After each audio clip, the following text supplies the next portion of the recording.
Vivatech, c'est le monde de l'innovation, de la technologie, des startups, c'est-à-dire que c'est notre univers.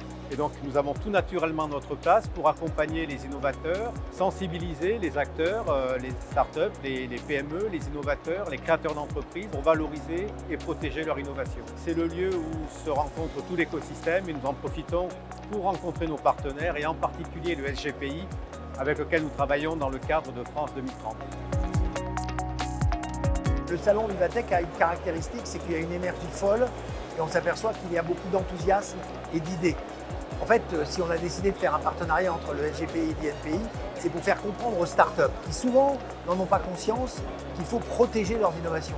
Donc l'idée d'avoir en même temps un soutien économique et l'innovation sans faire prendre conscience aux entreprises que nous soutenons de l'importance de les protéger serait à mon avis une grave erreur, surtout un petit peu à ce moment où la France démontre qu'elle a autant d'innovateurs. Alors le partenariat entre l'INPI et l'OB évidemment remonte à des dizaines d'années. Il ne fait que se renforcer par ces actions nouvelles que nous développons, notamment à l'égard des startups. Une des solutions est ce que nous appelons le Deep Tech Finder, qui est un outil interactif sous forme de carte de l'Europe où sont localisées plus de 8300 startups détentrices de brevets européens.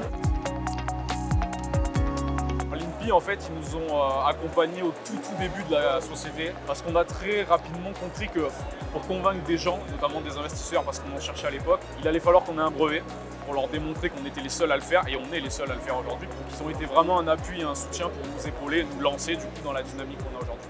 Sur Vivatech, on est chargé de rencontrer déjà les autres entreprises, les autres startups qui existent. Alors, elles connaissent souvent l'INPI, elles ne connaissent pas toujours notre mission d'accompagnement et les prestations qu'on peut leur proposer. Donc tout ça, elles ne connaissent pas, elles découvrent et elles sont plutôt contentes en général de ce qu'on peut leur apporter au quotidien.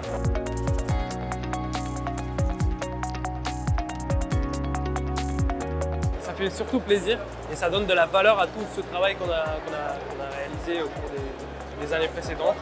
C'est la première fois d'ailleurs, donc c'est très spécial.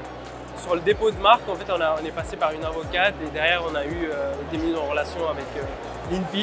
Et c'est eux qui nous ont aiguillés, donné des conseils sur toute la partie propriété industrielle, qui nous ont accompagnés au cours de notre aventure entrepreneuriale.